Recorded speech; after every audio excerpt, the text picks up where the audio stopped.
నువ్వు దేవుని వాక్యాన్ని చదవకపోతే లోకంలో కలిసిపోతావు, డౌట్ లేదు. నువ్వు దేవుని వాక్యాన్ని అధ్యయనం చేయకపోతే లోకంలో కలిసిపోతావు.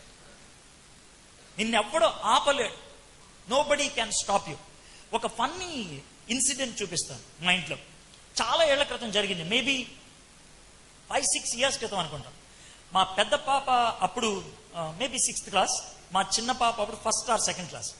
వాళ్ళిద్దరి మధ్యన గొడవ జరుగుతుంటే చిన్నది నా దగ్గరికి వచ్చింది, షైనీ. పప్ప, అక్క నన్ను చూడనివ్వట్లేదన్న. ఏంటన్న? ఒక టీవీలో సీరియల్ ఒకటి వస్తుంది, అది చూడనివ్వట్లేదన్న.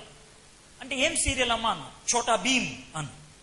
దానికి ఇష్టం చోటా భీమ్ అని. అంటే ఏంటమ్మా అదనంటే, యానిమేషన్ పాప బాగుంటుంది అన్న. అప్పుడు నేను అన్న, యానిమేషనే కదా షారన్ చూడని అన్న. పప్ప వద్దు, అది మంచిది కాదు అన్న.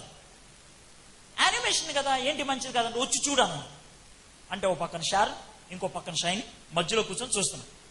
ఆ రోజు స్టోరీ ఏంటంటే, పిల్లలు ఏదో ఆడుకుంటున్నారు, బంతి ఒకటి పోయింది.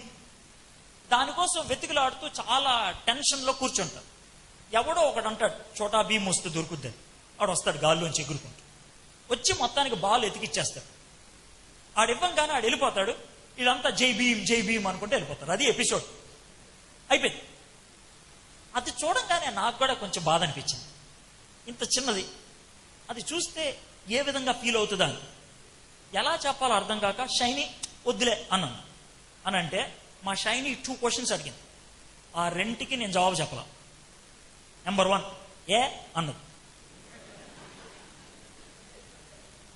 సింపుల్ క్వశ్చన్, ఏ ఎందుకు చూడకూడదు.